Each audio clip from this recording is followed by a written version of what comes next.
I used to feel guilty for wanting men to care for me, not just emotionally, but also in some tangible ways, like taking me out or treating me, offering help, and making me feel cherished. But deep down, I was scared.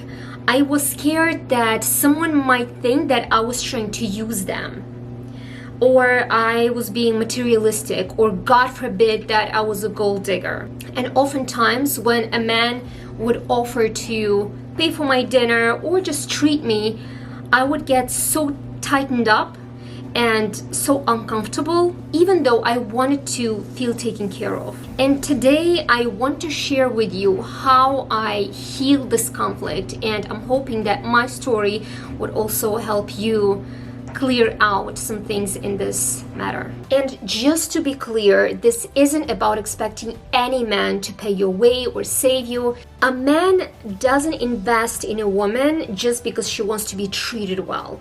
He invests in her when he feels a real connection, when there is genuine warmth, trust, and respect between you. So this isn't about entitlement. It's about building a meaningful relationship where this type of care comes naturally from what he feels towards you.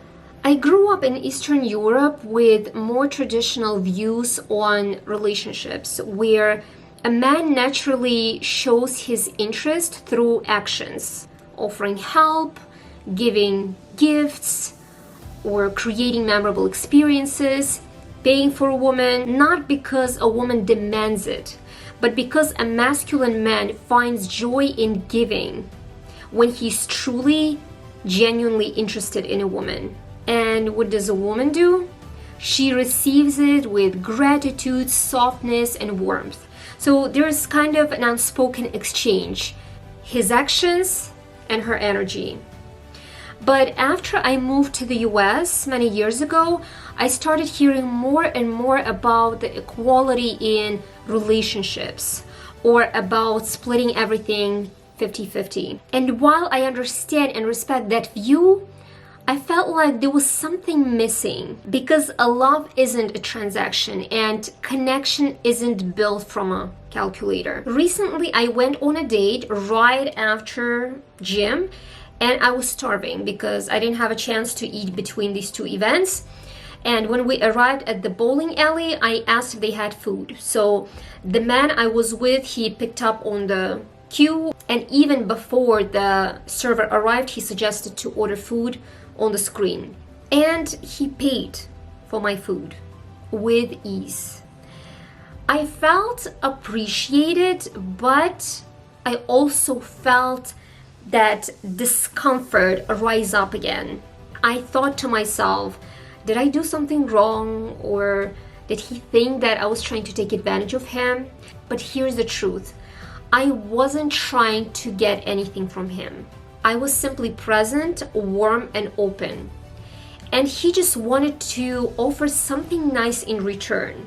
Not because I demanded or expected it, but because he just simply wanted to. And that moment actually helped me reconnect with something I almost forgot. That as women, we don't need to compete with men to be valued. We don't need to prove that we're equal by carrying all the same weight, because we bring values in different ways: emotional presence, intuition, and softness. So I'm still learning to fully allow that part of me to receive without guilt, and to trust that the right man isn't measuring me by the check he just paid, but he values the energy I bring. And that recent date reminded me that when a woman is fully comfortable in her energy, when she's present and not worrying about the next step or guarding herself from judgment, she creates a space that a masculine man wants to give into, not because he has to, but because it feels good to him. So here's what I'm learning to do now. I remind myself that wanting care doesn't make me wrong or weak. I go on dates with an open heart and not with a checklist. I let a man show who he is, and I show up fully as myself, and I trust that the dynamic will feel natural and not forced. And if the energies don't match, it's okay. Because not everyone is going to be a person. Because we are looking for that one special man, right? Not everyone. But the more you embody the kind of relationship you want, the more likely you are to attract it in your life. Have you ever felt torn between wanting care and fearing that you would be judged for it? Let's talk about it in the comments. And if you're on your own journey of balancing softness with self-worth, I'd love for you to subscribe, because I'm creating a space where we redefine love, not through control or fear, but through true connection and feminine strength. Thanks for watching, and see you in the next videos. Bye.